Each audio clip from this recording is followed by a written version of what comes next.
the United States is seen, quite correctly, as being the sole supporter of Israel, and that Israel will not be able to do what it's doing without American green light. The U.S.-Israeli relationship is really unique on Capitol Hill. In my 22 years that I served there was never a moment when there was really a debate about U.S. policy in the Middle East. It was always, what does Israel want? And almost always, Congress gave them exactly what they wanted without any debate, without any amendments being considered. This type policy exists as a result of a number of factors. First of all, there is the lobby, the U.S. lobby for Israel, AIPAC, American-Israeli Public Affairs Committee. It has a multi-million-dollar budget. It has a highly professional group of people working on Capitol Hill, and they know the legislative process, they know the personalities, and therefore advance what's best for the state of Israel. Congress seems to think that if you oppose what Israel wants, you'll be defeated in the next election.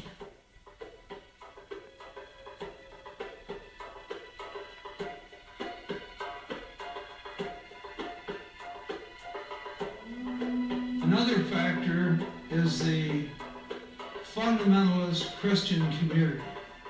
Fundamentalists are often represented by the televangelists that are on TV. They believe that a strong Israel is part of God's plan.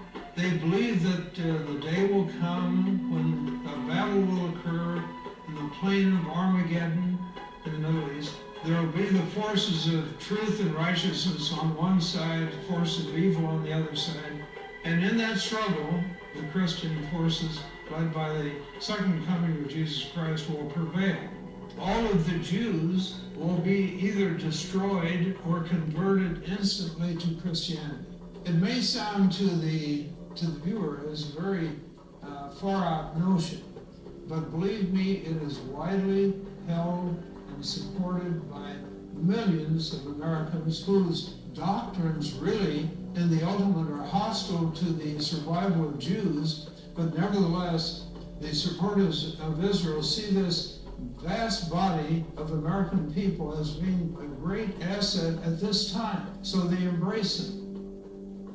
And Mr. Robertson, who said, I had a vision from God that we have to support Israel, and no matter what happens and what they do, this is the will of God because they're God's chosen people. A couple of weeks later, he added, and that's when this ministry started really being blessed, when we made that commitment to Israel. Not the commitment to God or Jesus Christ's teachings, but to Israel. And we have come from all the nations of the earth to say to the people of Israel, we are your friends, we are with you, and we believe that you are called by God to possess this land. I, as a Christian and a Christian pastor, object not in my name and not in the name of over 115 to 120 million Christians do you dare say that we support injustice and deceit.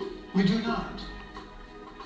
The citizenry of this democratic society is systematically deprived of access to the real facts. The American media play a major role in continuing U.S. support for Israel through leaving out vast swaths of information. It is the classic case of lying through omission. Major statements by American diplomats, senators, military leaders are going unreported. Sentences are being removed from news stories. Information is being manipulated. Those are the three factors that work together on Capitol Hill and lead to such total bias, such total absence of free speech, of open debate that is, I think, very destructive to our institutions and to our best interests in world affairs. So Israel, for example, does not abide at all by international law. The entire occupation is illegal. It's a violation in particular of the Fourth Geneva Convention. By the rules of the Fourth Geneva Convention, you're not allowed to build settlements, you're not allowed to build roads, you're not allowed to expropriate land, you're not allowed to deport people, you're not allowed to restrict their freedom of movement, you're not allowed to harm their economy, you're not allowed to make them unemployed and impoverished. Everything that Israel does in the occupied territories, U.S. taxpayers are paying for. The U.S. gives the financing, it gives the military support. Israel receives as much foreign economic assistance as all the countries combined in the world.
In March 2003, the U.S. government approved $10 billion in aid for Israel. At the same time, it withheld a $3.5 billion grant to upgrade the training of first responders, those who would be first to respond to a terrorist attack. Spent domestically, that $10 billion could buy health care coverage for over 4 million children without proper coverage, or pay for 1.5 million American children to attend Head Start child development programs to prepare them for school, or simply help states offset the costs of one of the worst fiscal crises in half a century.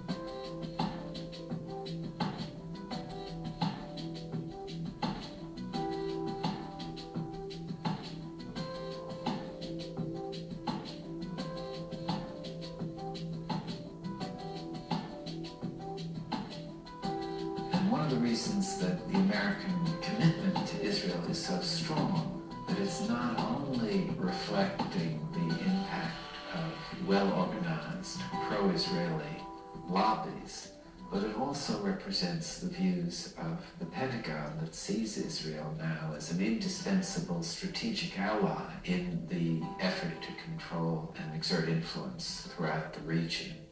The main concern for the United States, like the world, is the oil-producing regions. And in order to control that, you need a way of doing it.